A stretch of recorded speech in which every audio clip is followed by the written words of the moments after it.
Assalamualaikum warahmatullahi wabarakatuh. Apa kabar Sobat Muda Cerdas Mulia semuanya?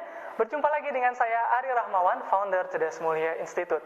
Guys, gak kerasa banget ya sekarang kita udah berada di penghujung akhir tahun 2015.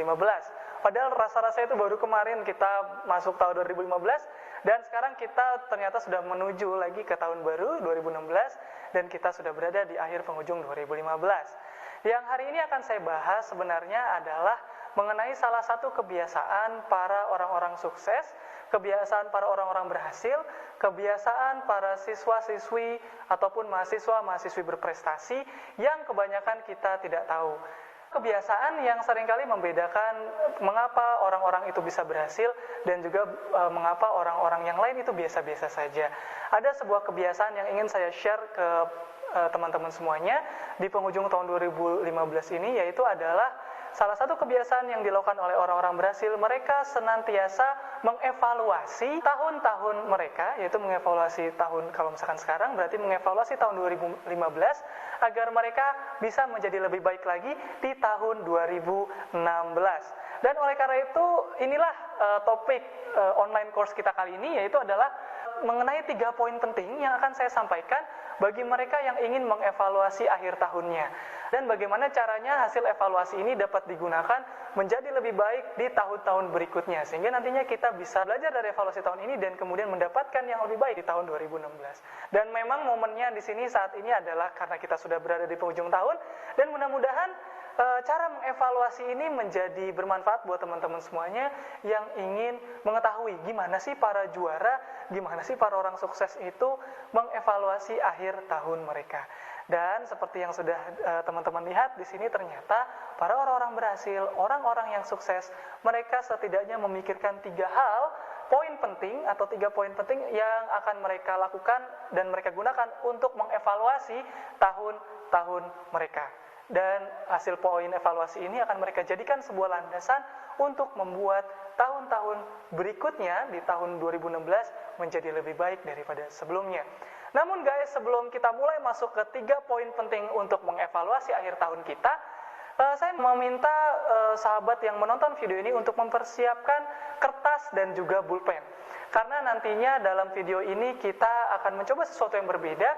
Teman-teman tidak hanya mendengarkan materi yang akan saya sampaikan, tidak hanya akan menonton saja, tetapi juga akan terlibat aktif untuk sama-sama yuk kita belajar bareng-bareng dan kita akan evaluasi bareng-bareng di tahun 2015. Oke guys, oleh karena itu silakan persiapkan terlebih dahulu pulpen dan kertas kamu atau alat tulis yang bisa nanti kita gunakan seiring berjalannya video ini.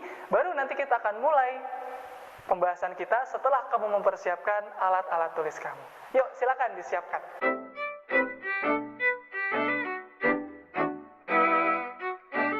Oke, gimana? Sudah mempersiapkan kertas dan alat tulisnya?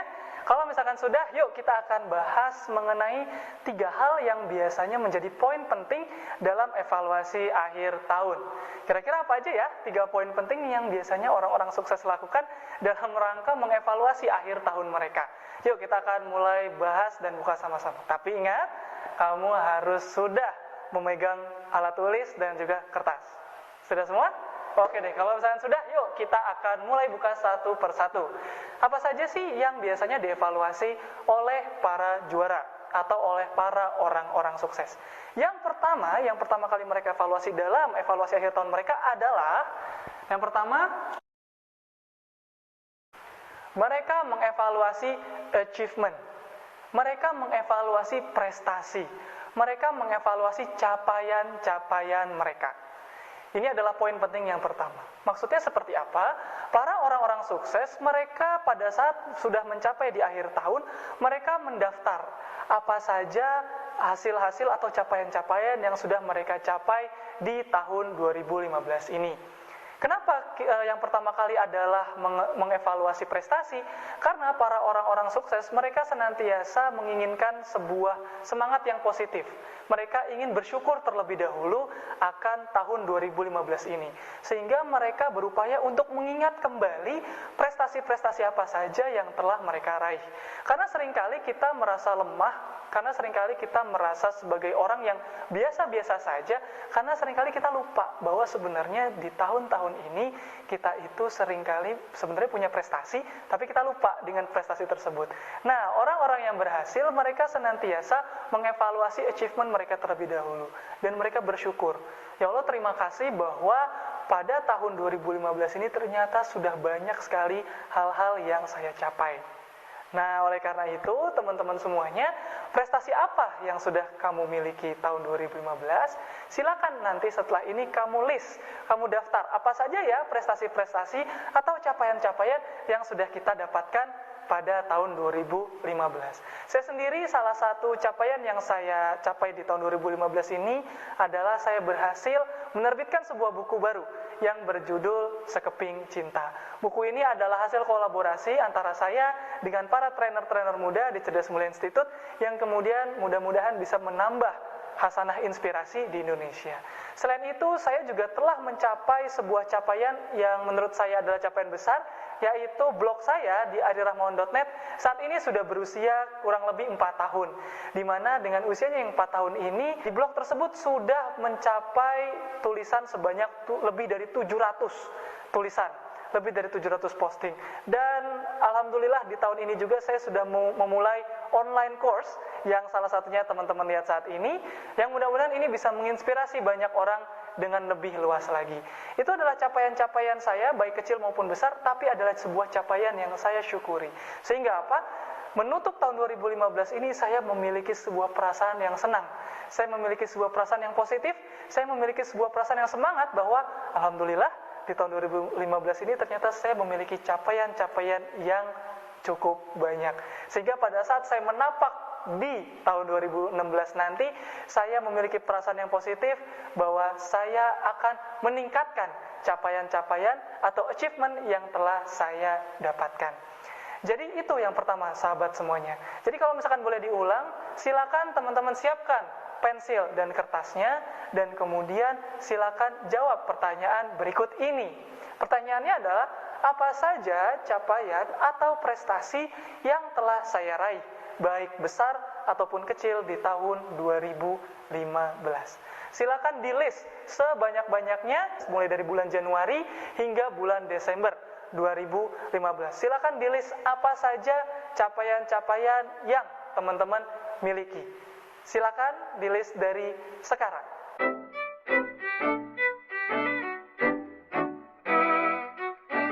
Gimana? Kamu sudah selesai mengerjakan list achievement kamu?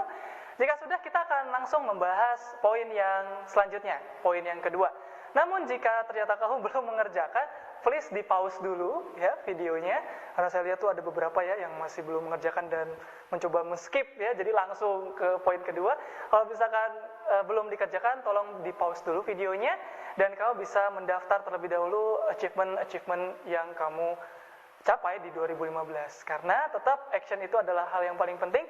Percuma kamu menonton video sebanyak apapun, namun kalau misalkan tidak diterapkan dalam kehidupan sehari-hari, takutnya ilmu tersebut akan sia-sia.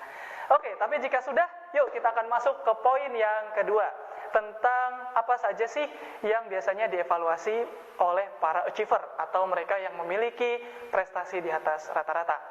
Selain mereka mengevaluasi achievement mereka di tahun tersebut, mereka juga mengevaluasi yang poin kedua, yaitu selain achievement, mereka juga mengevaluasi learning atau mengevaluasi pembelajaran apa yang mereka dapatkan selama mereka hidup di tahun tersebut.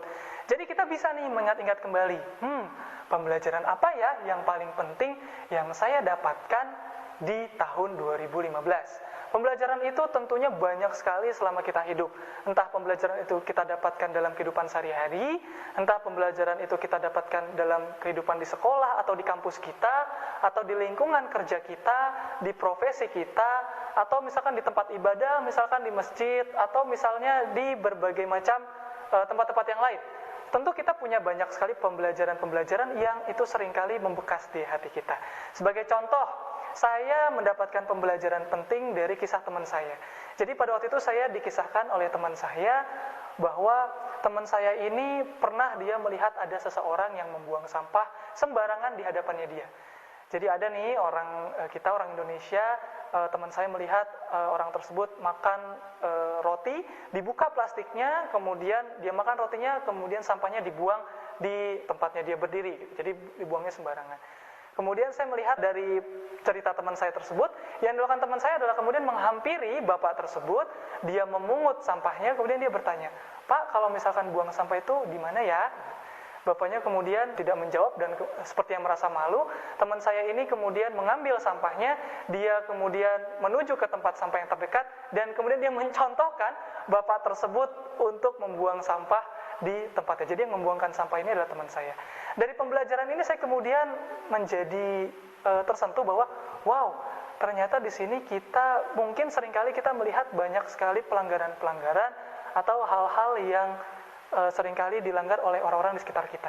Namun pembelajaran yang saya dapatkan pada waktu itu adalah menyebarkan atau mengatakan kebaikan mungkin adalah hal yang biasa di lingkungan kita. Namun untuk mencegah atau untuk mengingatkan sebuah kebaikan, mungkin kita semua tidak berani. Dari cerita teman saya itu saya mendapatkan pembelajaran bahwa wow, sebagai seorang pemimpin atau sebagai seorang trainer atau sebagai seorang teacher atau guru atau dosen, pembelajaran yang saya dapatkan adalah bukan hanya manusia itu penting untuk menyampaikan kebaikan, tetapi juga manusia itu harus berani untuk mencegah atau memperingatkan apabila terjadi kemungkaran atau terjadi hal-hal yang setidaknya dia melanggar hukum. Karena biasanya kita di masyarakat yang sudah seperti ini, kita semua tidak peduli. Ya udah, bodo amat, lo mau buang sampah di mana kayak terserah, itu urusan lo. Tapi kalau misalkan kita ngikutin hati nurani bahwa sebenarnya perbuatan itu salah. Namun pembelajarannya adalah apakah kita berani mengingatkan orang yang salah tersebut untuk tidak mengulangi kesalahannya di masa yang akan datang. Nah, mengingatkan akan kesalahan ini mungkin tidak semua orang berani. Dan itu pembelajaran yang sangat mengena buat saya. Wah, itu tuh pembelajaran yang sangat dibutuhkan oleh leader, oleh diri sendiri, oleh seorang guru, oleh seorang dosen seperti saya. Bahwa sekali lagi, tidak hanya kita itu berani untuk menyebarkan kebaikan, tapi kita juga berani untuk memperingatkan apabila ada sesuatu yang salah. Nah, ini pembelajaran-pembelajaran seperti inilah yang sangat bermakna dalam kehidupan saya di tahun 2015 ini. Dan teman-teman bisa mendaftar pembelajaran apa saja ya yang sudah saya dapatkan di tahun 2015 ini, yang kemudian bisa saya terapkan untuk diri saya sendiri agar menjadi lebih baik di tahun 2016. Oleh karena itu, yang harus teman-teman jawab pertanyaannya di kertas dan pulpen yang teman-teman sudah pegang adalah, apa 5 pembelajaran paling penting yang saya dapatkan selama 12 bulan terakhir? Silakan diisi, silakan dituliskan dalam selembar kertas yang sudah teman-teman siapkan. Pembelajaran apa saja ya yang sudah teman-teman dapatkan, dan pembelajaran itu paling penting, paling mengena, paling dapat banget feel-nya untuk mengubah kehidupan kita jadi lebih baik. Yuk, silakan dituliskan 5 pembelajaran paling penting dan nanti di-share. Pembelajaran paling penting apa dalam kotak komentar di bawah, baik itu di YouTube maupun di blog saya, agar nanti kita bisa belajar bareng-bareng. Ya, jadi setelah teman-teman menuliskan 5 pembelajaran paling penting, saya juga men-challenge teman-teman mempraktikkan untuk share, untuk berbagi 5 pembelajaran ini agar saya juga bisa belajar dan bisa membuat diri saya lebih baik. Oke, silakan dimulai untuk melis pembelajaran yang sudah teman-teman dapatkan. Silakan dimulai dari sekarang.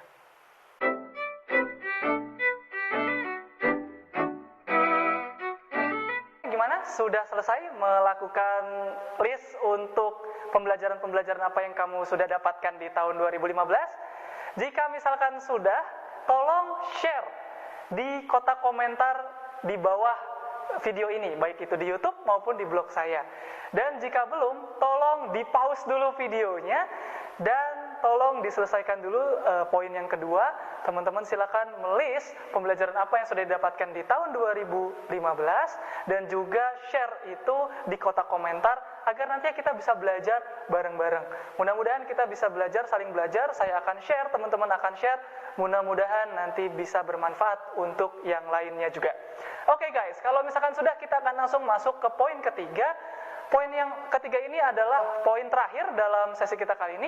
Kira-kira apa ya yang biasanya akan dievaluasi oleh para achiever untuk membuat tahun mereka jadi lebih baik? Yang ketiga poinnya, atau poin yang terakhir adalah setelah mereka mengevaluasi achievement, learning, selanjutnya mereka mengevaluasi dan membuat next goals. Jadi achievement dan learning yang mereka dapatkan, itu mereka jadikan sebuah landasan untuk membuat next goals atau target-target di 2016 menjadi lebih baik lagi. Ya, kalau misalkan banyak orang berkata bahwa next goals ini mungkin banyak dari teman-teman yang menganggap ini adalah sebuah resolusi, ya. Jadi banyak orang juga yang sudah mengetahui mungkin konsepnya adalah resolusi. Jadi kita juga akan selain mengevaluasi tahun ini, kita juga kemudian menciptakan resolusi yang baru di tahun 2016. Namun seringkali kita temukan bahwa seringkali resolusi tidak tercapai. Jadi kita juga sering membuat resolusi misalnya, tapi kok kenapa resolusi kita tidak bisa tercapai? Ada juga orang-orang yang bertanya kepada saya, Kak, kenapa ya resolusi hidup saya kok tidak tercapai? Apa ya yang salah? Padahal setiap awal tahun saya selalu membuat resolusi di tahun tersebut. Oke guys, kalau misalnya saya boleh cerita, ada beberapa hal yang membuat resolusi orang itu menjadi tidak tercapai. Yang pertama, target-target yang dibuat itu tidak mengikuti kaidah yang membuat kita sebagai pemilik goals itu semangat untuk mencapainya. Jadi semangatnya untuk menciptakan goals ini kita tulis, dan kemudian itu semangatnya hanya di awal tahun. Pada saat kita baca lagi, kita jadi tidak bersemangat untuk mencapai goals ini. Nah, bagaimana caranya untuk membuat sebuah goals yang bersemangat? Membuat sebuah goals yang menyemangati diri kita sebagai pemilik goals tersebut adalah goals yang memenuhi kaidah SMART. Spesifik, measurable, achievable, realistic, dan time limit. Buat kamu yang ingin belajar, saya sudah mempersiapkan online course tentang membuat goals dengan SMART di video saya yang sebelumnya. Silakan teman-teman search di YouTube atau di blog saya ada. Ini teman-teman bisa menciptakan sebuah goals yang menyemangati. Karena seringkali kita bisa lihat ya, kalau misalkan teman-teman mungkin membuat sebuah resolusi, atau dulu saya membuat resolusi itu hanya sekedar ala kadarnya dan hanya ikut-ikutan orang. Misalnya seperti ini, resolusi tahun 2014 atau tahun 2015 yang resolusi kemarin, saya ingin bisa kuliah di luar negeri. Nah, saya ingin bisa kuliah di luar negeri ini artinya bisa bermacam-macam. Teman-teman bisa kuliah di Eropa, bisa kuliah di Amerika, bisa kuliah di Jepang, Malaysia, Singapura, dan bisa kuliah dengan biaya sendiri atau bisa juga dengan beasiswa. Pertanyaannya, kita ingin kuliah di luar negeri itu ingin kuliah di negara yang mana?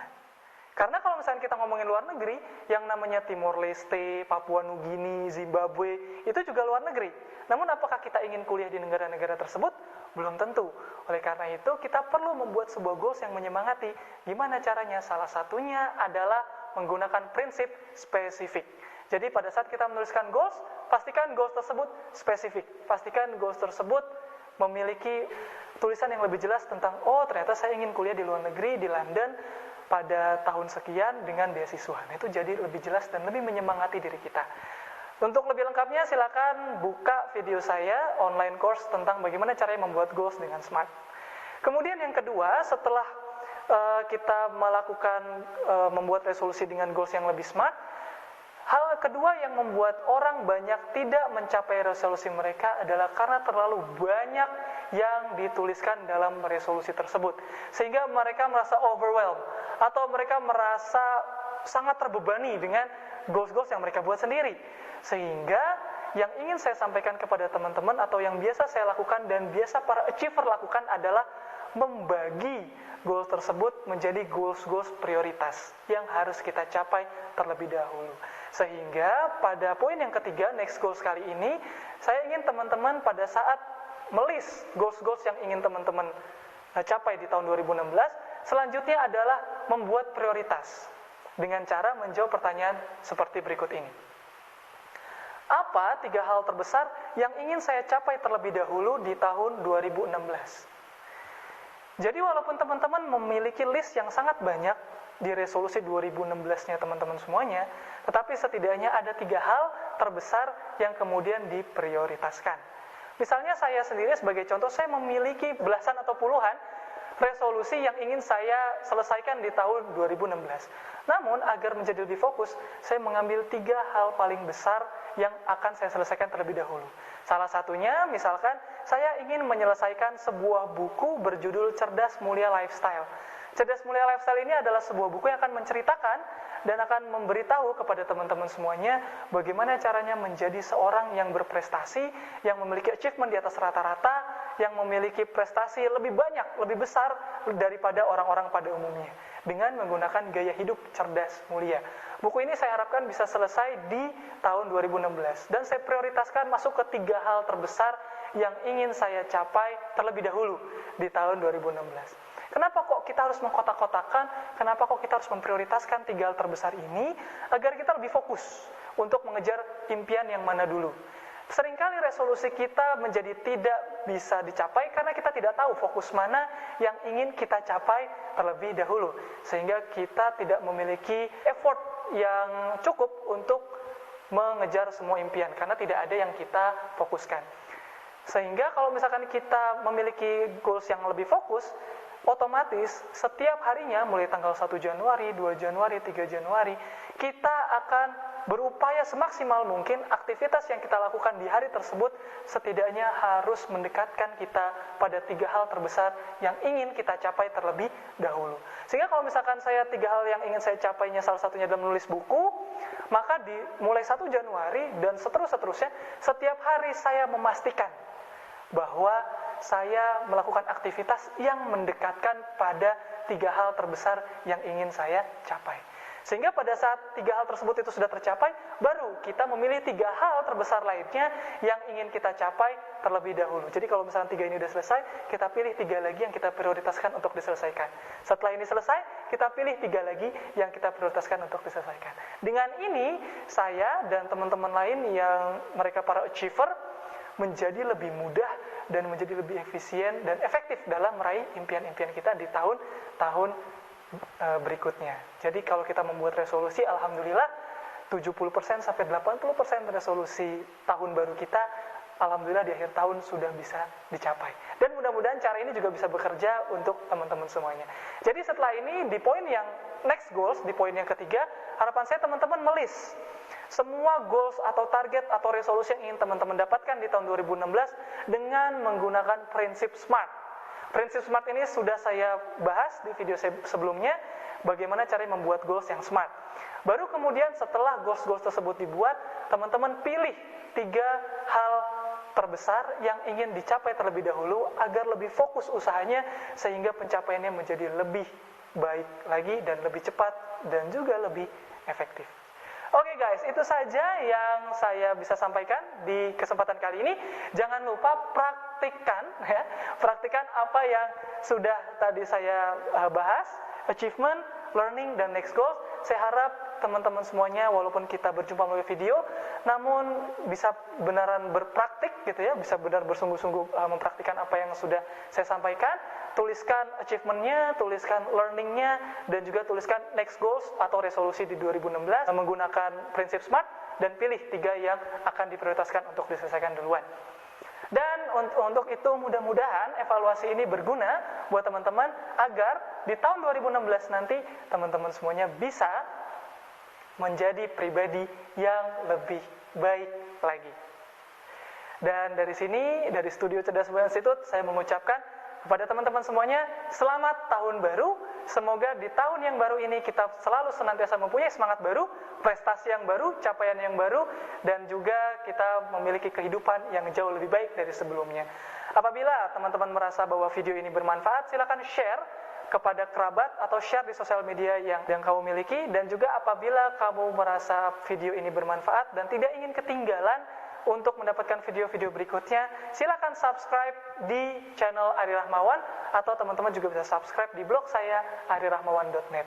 Mudah-mudahan bermanfaat buat kita semua menjadi pribadi yang lebih baik lagi. Saya Ari Rahmawan, mohon undur diri. Terima kasih sudah menyaksikan.